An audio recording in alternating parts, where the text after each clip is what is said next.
Assalamualaikum warahmatullahi wabarakatuh. Sehubungan dengan tugas sengketa dan peradilan pajak, pada kesempatan kali ini kelompok kami akan membahas kasus sengketa pajak PT BCA. Di sini saya Yuda Gus Pratama sebagai moderator pada pembahasan kali ini.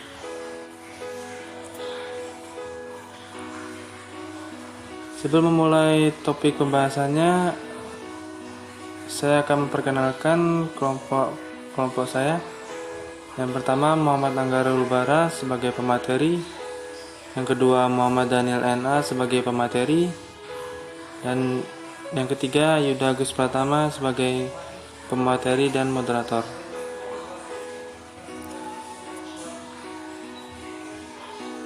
Baik, ini ada langkah-langkah atau alur pada topik pembahasan kasus sengketa pajak PT BCA. Yang pertama profil, yang kedua latar belakang, yang ketiga pembahasan, yang keempat hasil penyelesaian keberatan pajak, dan yang kelima uraian hasil analisis. Baik, topik pembahasan yang pertama profil, yakni profil BCA. PT Bank Sentral Asia (TBK) atau disingkat dengan BCA adalah bank swasta terbesar di Indonesia. Bank ini didirikan pada 21 Februari 1957 dengan nama Bank Sentral Asia (NV) dan pernah menjadi bagian penting dari Salim Group. Sekarang bank ini dimiliki oleh salah satu grup produsen rokok terbesar keempat di Indonesia, yakni Djarum.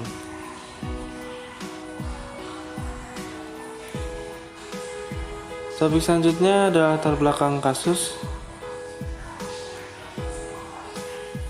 Pada tanggal 21 April 2014, Hadi Purnomo dijadikan tersangka oleh KPK terkait dugaan bahwa dirinya terlibat dalam kasus pajak BCA.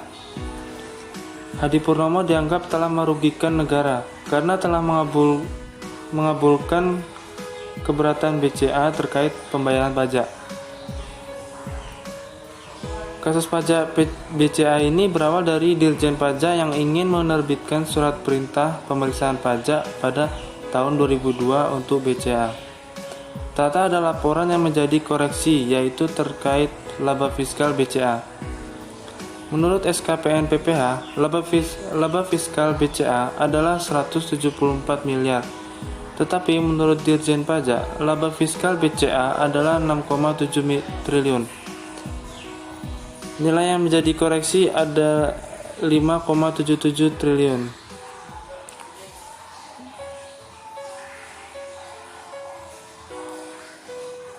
Topik selanjutnya adalah pembahasan.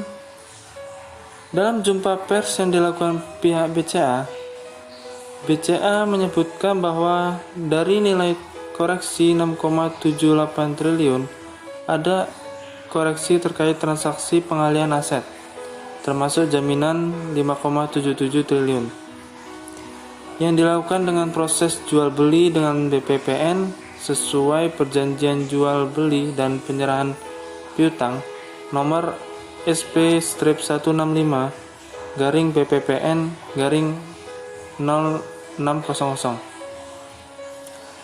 Hal inilah yang menjadi salah satu sengketa karena beda persepsi dan penafsiran peraturan perpajakan.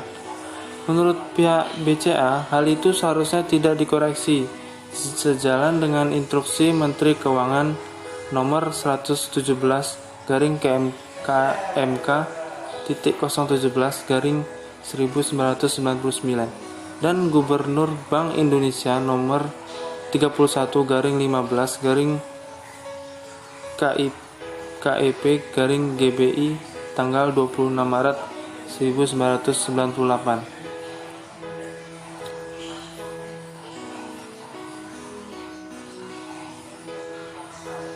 Oke, baik, itu saja. Pemateri selanjutnya akan dibacakan oleh Muhammad Anggara Lubara. Saya akan melanjutkan presentasi dari Saudara Yuda. Sebelumnya terima kasih kepada Saudara Yuda. Ternyata Piskus berpendapat lain. Menurut Piskus, transaksi tersebut adalah penghapusan piutang macet atau tak tertagih, sehingga dikoreksi positif menjadi menambah penghasilan kena pajak. Jika benar Piskus menganggap transaksi tersebut merupakan penghapusan piutang tak tertagih, maka aturan yang menjadi dasar hukum bagi Piskus adalah nomor 130/KMK.04/1998 tanggal 27 Februari 1998. Peraturan yang berlaku saat itu dan sudah dicabut saat ini. Peraturan Menteri Keuangan ini mengatur tentang penghapusan piutang tak tertagih yang boleh dikurangkan sebagai biaya.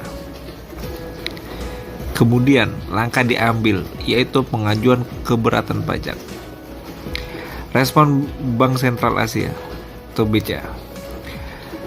Tentu saja BCA menolak hasil pemeriksaan tersebut dan mengambil upaya hukum untuk memperoleh keadilan dengan mengajukan surat keberatan pada tanggal 17 Juni 2003 kepada Dirjen Pajak atas koreksi pajak yang telah dilakukan oleh Piskus. Surat keberatan paling lambat diajukan 3 bulan sejak tanggal surat ketetapan pajak diterbitkan. Dan menurut peraturan perundang-undangan dalam perpajakan, proses penyelesaian keberatan paling lambat 12 bulan sejak surat keberatan diterima. Ya, hasil penyelesaian keberatan pajak. Setelah dilakukan kajian, Direktur PPH mengeluarkan hasil risalah beserta kesimpulan. Inti risalah itu menyebut bahwa keberatan pajak yang dimohonkan oleh Bank BCA ditolak dan Bank BCA diwajibkan membayar pembayaran pajak tahun 1999 sebesar 5,77 triliun rupiah dengan batas waktu pembayaran 18 Juli 2004. Nah, hasil keberatan pajak inilah yang menjadi sorotan sekarang. Ini yang membawa Hadi Purnomo menjadi tersangka oleh KPK. Hadi Purnomo selaku Dirjen Pajak mengeluarkan nota dinas yang memerintahkan Direktur PPH mengubah kesimpulan atas keberatan BCA dari awalnya ditolak menjadi diterima seluruhnya. Hadi Purnomo menandatangani SK nomor 870/PJ.44/2004 tanggal 18 Juni 2004 yang isinya menyatakan bahwa keberatan yang disampaikan BCA diterima oleh Ditjen Pajak. Uraian hasil analisis yang akan dijelaskan oleh Saudara Daniel. Sekian dari saya. Ya, kepada Saudara Daniel saya persilakan. Baik, terima kasih Saudara Muhammad Anggara Lubara atas pemaparan dan penyajian materinya. Di sini saya Muhammad Daniel A akan melanjutkan pemaparan yang dijelaskan oleh kawan saya tadi. Di sini saya akan menjelaskan tentang uraian hasil analisis. Sebenarnya ada beberapa hal yang memang sama yang tadi telah dijelaskan oleh Yuda Agus Pratama dan Muhammad Anggara Lubara.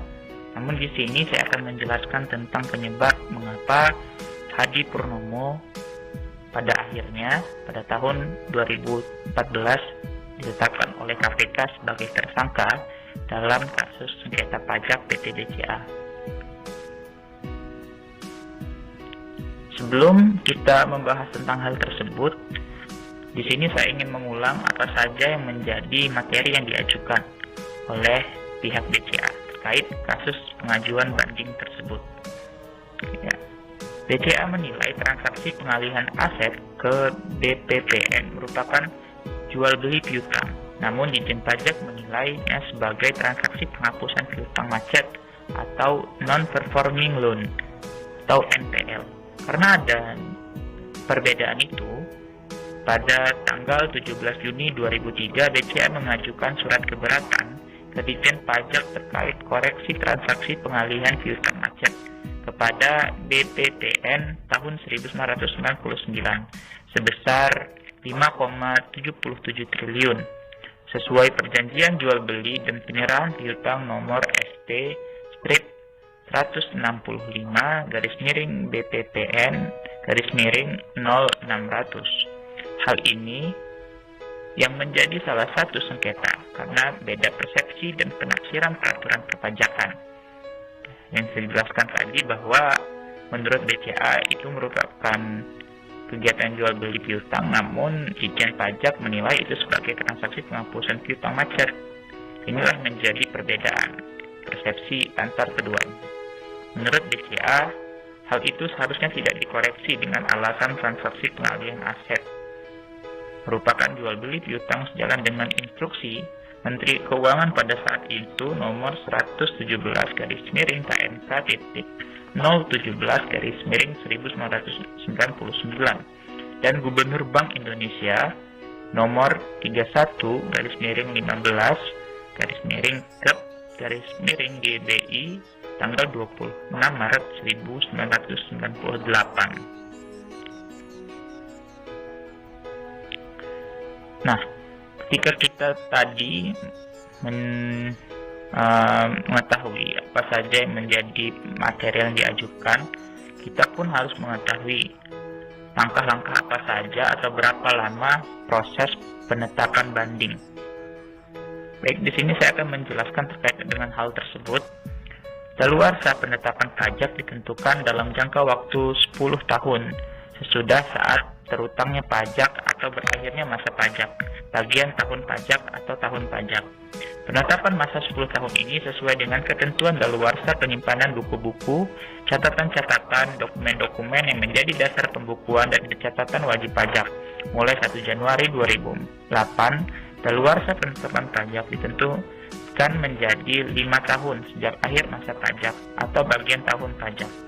Apabila terdapat kesalahan atau kekeliruan dalam ketetapan pajak yang tidak mengandung persengketaan antara fiskus dan wajib pajak, dapat dibetulkan oleh Direktur Jenderal Pajak secara jabatan atau atas permohonan wajib pajak. Direktur Jenderal Pajak dalam jangka waktu 12 bulan sejak tanggal permohonan diterima harus memberikan keputusan apabila waktu tersebut telah lewat. Direktur Jenderal Pajak tidak memberikan keputusan, maka permohonan pembetulan yang diajukan tersebut dianggap diterima. Mulai 1 Januari 2008, jangka waktu penyelesaian permohonan pembetulan wajib pajak harus diselesaikan oleh Direktur Jenderal Pajak dalam jangka waktu 6 bulan sejak tanggal surat permohonan pembetulan diterima. Apabila jangka waktu tersebut telah lewat, Direktur Jenderal Pajak tidak memberikan suatu keputusan, maka permohonan pembetulan diajukan dianggap dikabulkan.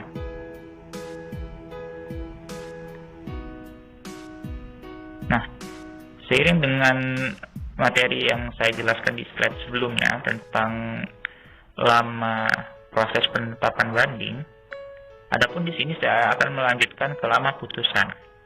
Upaya hukum yang dilakukan Bank BCA untuk memperoleh keadilan adalah dengan mengajukan surat keberatan pada tanggal 17 Juni 2003, kemudian telah dilakukan kajian Direktur PPH pada tanggal 13 Maret 2004, mengeluarkan risalah hasil beserta kesimpulan. Inti risalah itu menyebut bahwa keberatan pajak yang dimohonkan oleh Bank BCA ditolak, dan BCA diwajibkan memenuhi pembayaran pajak tahun 99 sebesar 5,77 triliun. Dengan batas waktu pembayaran 18 Juli 2004. Atas pemanipulasian Hadi Purnomo, keputusan pengajuan keberatan pihak BCA ini keluar pada tanggal 18 Juli 2004 dengan SK nomor Kep strip 870-PJ.44-2004 tertanggal 18 Juni 2004 yang isinya menyatakan bahwa keberatan yang disampaikan BCA diterima Ditjen Pajak. Nah, sebenarnya ini sudah masuk kepada hal-hal yang disampaikan tadi. Namun, sebagaimana yang saya jelaskan, mengapa Hadi Purnomo ditetapkan sebagai tersangka atas tindakan yang ia lakukan. Adapun tindakan yang ia lakukan tersebut, ternyata Hadi Purnomo selaku Ditjen Pajak mengeluarkan nota dinas yang memerintahkan Direktur PPH mengubah kesimpulan atas keberatan BCA dari awal ditolak menjadi diterima seluruhnya. Hadi Purnomo menandatangani SK nomor Kep strip 870-PJ.44-2004 tertanggal 18 Juni 2004 yang isinya menyatakan bahwa keberatan yang disampaikan BCA diterima Dijen Pajak. Nah, hal tersebutlah yang diusut kembali, dan ternyata bukan Bank BCA yang melakukan manipulasi, namun di sini Hadi Purnomo lah yang melakukan pemanipulasian data, di mana seharusnya keberatan BCA ditolak oleh Direktur PPH, namun malah Hadi Purnomo selaku Direktur Pajak pada saat itu mengganti putusan tersebut menjadi diterima sepenuhnya, sehingga pada akhirnya Bank BCA tetap diwajibkan memenuhi pembayaran pajak yang menjadi kewajibannya pada tahun 1999 sebesar 5,77 triliun dengan batas waktu pembayaran 18 Juli 2004. Inilah yang akhirnya mengakibatkan Hadi Purnomo ditetapkan oleh KPK sebagai tersangka. Baik, mungkin itu saja yang bisa kami sampaikan. Terima kasih atas kesempatannya. Saya mewakili Muhammad Anggara Lubara, Yuda Agus Pratama, dan saya sendiri Muhammad Jamila mengucapkan terima kasih dan mohon maaf apabila terdapat kesalahan kata dan penyampaian. Saya akhiri. Wassalamualaikum warahmatullahi wabarakatuh.